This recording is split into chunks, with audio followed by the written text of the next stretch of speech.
Artículo 323. Lavado de activos. El que adquiera, resguarde, invierta, transporte, transforme, almacene, conserve, custodie o administre bienes que tengan su origen inmediato o inmediato en actividades de tráfico de migrantes, trata de personas, extorsión, enriquecimiento ilícito, secuestro extorsivo, rebelión, tráfico de armas, tráfico de menores de edad, financiación del terrorismo y administración de recursos relacionados con actividades terroristas, tráfico de drogas tóxicas, estupefacientes o sustancias psicotrópicas, delitos contra el sistema financiero, delitos contra la administración pública, contrabando de hidrocarburos o sus derivados, fraude aduanero o favorecimiento y facilitación de contrabando, favorecimiento de contrabando de hidrocarburos o sus derivados en cualquiera de sus formas o vinculados con el producto de delitos ejecutados bajo concierto para delinquir,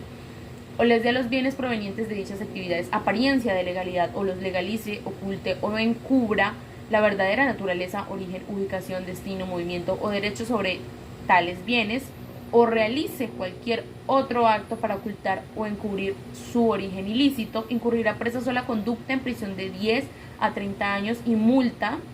de 1.000 a 50.000 salarios mínimos legales mensuales vigentes.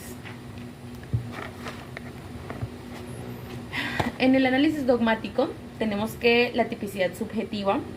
en la tipicidad subjetiva este es de dolo directo. En la objetiva, tipicidad objetiva, los ingredientes especiales.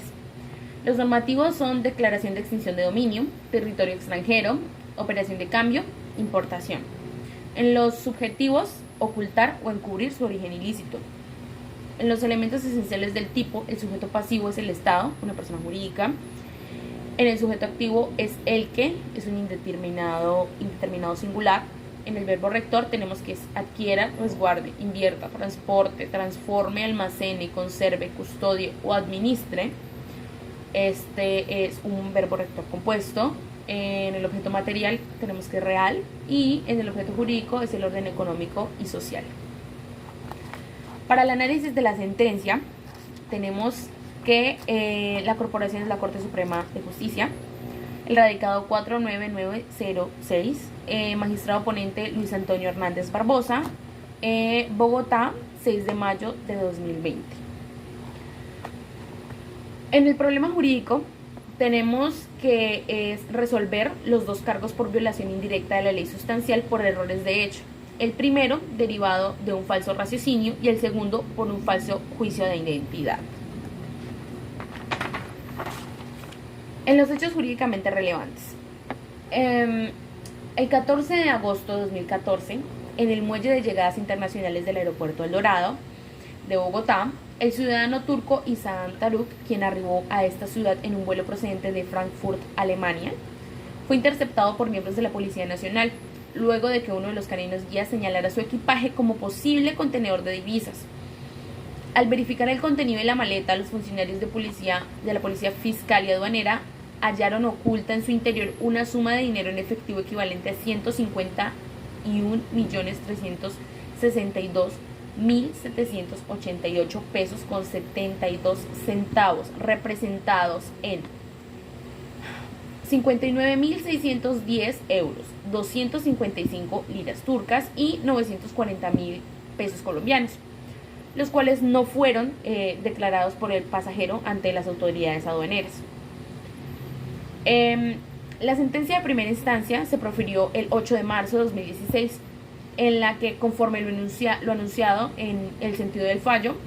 se condenó a Isaan Taruk a la pena principal de 132 meses de prisión, multa por un valor de 721.553.077 pesos con 44 centavos, y a la accesoria de inhabilitación para el ejercicio de derechos y funciones públicas por el mismo lapso de la privativa de la libertad, luego de declararlo penalmente responsable de las conductas por las cuales fue acusado. La defensa apeló ese pronunciamiento y la Sala de Extinción de Dominio del Tribunal Superior de Bogotá, a través del fallo recurrido en casación expedido el 30 de noviembre de 2016, le impartió confirmación integral. En la demanda de casación tenemos el primer cargo. El demandante denunció que el tribunal incurrió en un falso raciocinio porque, a partir del desconocimiento de unas máximas de la experiencia valoró erróneamente 3 certificaciones que aportó la defensa con las que se demostró el origen lícito del dinero incautado. Certificación expedida por la sucursal Bodrum de Turquía del banco Odeobank el 19 de agosto de 2014, la cual demostró que el 18 de abril de 2014 Isaan Taruk recibió la suma de 198.700 liras turcas. El segundo documento erróneamente valorado consistió en el certificado de funcionamiento de la sociedad Batinok Construcción Inmobiliaria, Viajes y Comercio Exterior Sociedad Limitada, expedida por la Cámara de Comercio de Estambul el 20 de agosto de 2014, en el que se hace constar que el objeto social de ese establecimiento es la construcción y venta de inmuebles y que su capital ascendía a la suma de 300.000 liras turcas. En el segundo cargo, el censor afirmó que el tribunal incurrió en un falso juicio de identidad al valorar el testimonio que rindió Olga Vanessa Córdoba Montero en la sesión de juicio oral que se realizó el 2 de febrero de 2016. Según la demanda, ese testigo afirmó en su declaración que conocía a Isaan Taruk desde hacía 10 años atrás, porque fueron novios y procrearon un hijo juntos, como así lo demuestra la prueba de paternidad por ADN que aportó. Además, afirmó que el motivo de la visita del señor Isaan Taruk a Colombia era para vacacionar con su hijo y además comprarle una casa que la misma había cotizado en 120 millones de pesos. Por último, la señora Córdoba Montero narró que Isaan Taruk, quien vivía en Turquía, le anunció que viajaría a Colombia para pasar vacaciones, acompañar a su hijo el día de su cumpleaños y aprovechar la visita al país para comprarle al menor una casa que ella misma cotizó en el barrio Mi Paz de la ciudad de Cali por un valor de 120 millones de pesos. Ese dinero, según dijo el procesado, provenía de la venta de una casa en Turquía que ella conoció a través de fotografías que él envió. Para fundamentar la tipicidad del delito de lavado de activos, esta sala de casación en reiteradas ocasiones ha expuesto que basta con que el sujeto activo de la conducta no demuestre la tenencia legítima de los recursos, es decir, la carga de la prueba recae en el procesado, quien debe demostrar el amparo legal del capital, como en efecto lo hizo Isaan Taruk a través de las certificaciones y el testimonio de Olga Vanessa Córdoba Montero, con los que se probó, primero, que él recibió ese dinero por la venta de esa casa en Turquía; segundo, que su actividad económica en su país de origen era la venta y compra de inmuebles; tercero, que él y Olga Vanessa Córdoba procrearon un hijo que nació y vive en Colombia;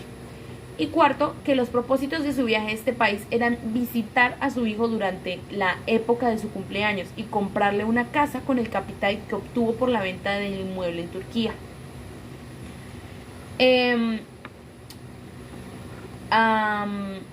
Dicho esto, el abogado precisó que con esas pruebas también se demostró que el patrimonio de Isaan Taruk proviene de su actividad comercial como dueño de una empresa productiva que tiene un capital aproximado de 300.000 liras turcas, con lo que se desvirtúa su responsabilidad en la comisión del delito de enriquecimiento ilícito y lavado de activos. Enriquecimiento ilícito porque también se le estaba acusando por delito de enriquecimiento ilícito de particulares.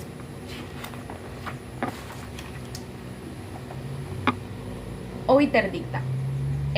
Para resolver el asunto sometido a examen, la Corte realiza en primer lugar algunas precisiones sobre el tipo penal del lavado de activos y luego estudiará los cargos propuestos en la demanda. Del contenido de la norma, entonces, se extraen los siguientes elementos estructurales del tipo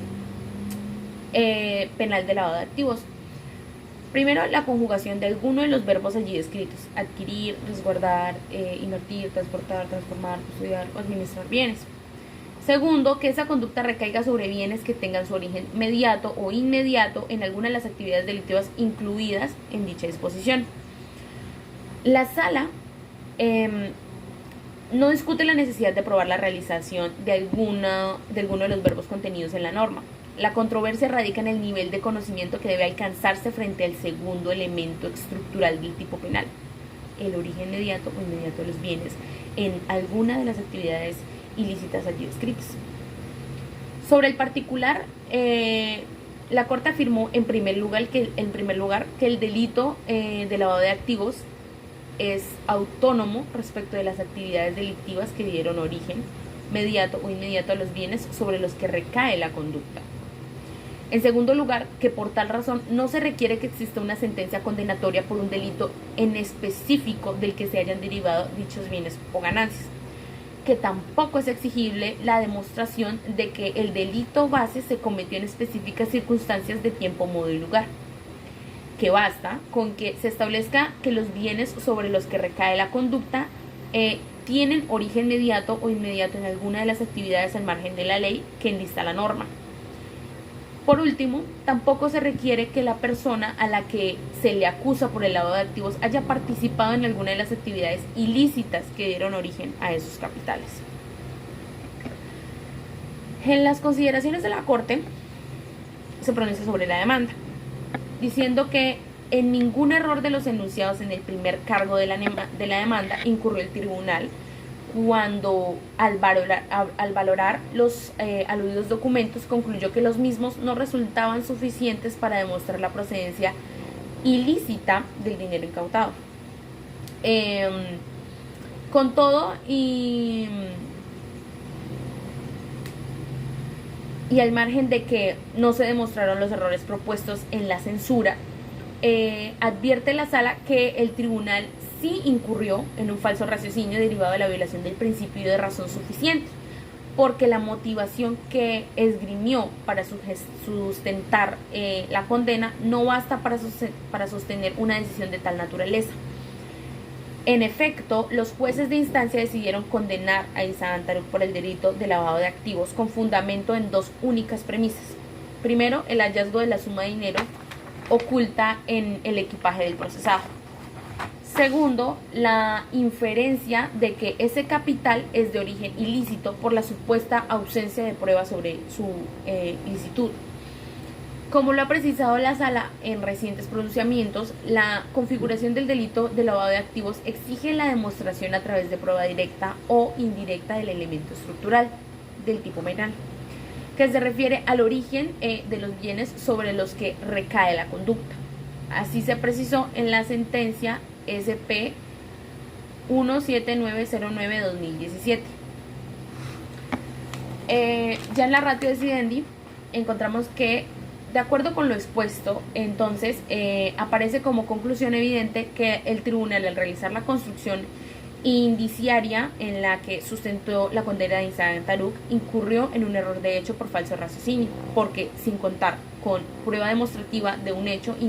indicador distinto al hallazgo del dinero oculto en su maleta, infirió sin razón suficiente la presencia de los elementos comunes a los delitos de lavado de activos y enriquecimiento ilícito de particulares, que hacen relación al origen ilícito de los bienes y a su vinculación con actividades delictivas.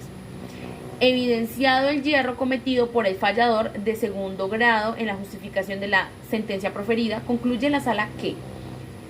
corregido aquel, la decisión censurada no puede sostenerse porque la Fiscalía no logró demostrar, cuando menos en el grado exigido para proferir la condena, que el dinero que se le incautó a Isaac Antaruc tuvo su origen mediato o inmediato en alguna actividad delictiva. En ese orden de ideas, y como quiera que las razones esbozadas resultan suficientes para casar el fallo impugnado, y en su lugar revocar la decisión de condena para imponer la absolución del procesado, la sala encuentra innecesario, por sustracción de materia, examinar los restantes reparos contenidos en la demanda, y resuelve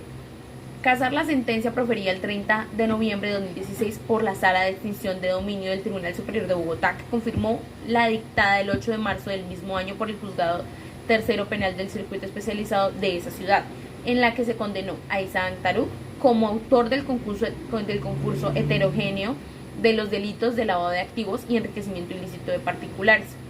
En consecuencia, absolver al procesado por los delitos de la acusación. Segundo, ordenar la cancelación de la orden de captura expedida por el Juzgado Tercero Penal del Circuito Especializado de Bogotá contra Isaac Antaruc, previa constatación de que no existe otro requerimiento judicial en su contra.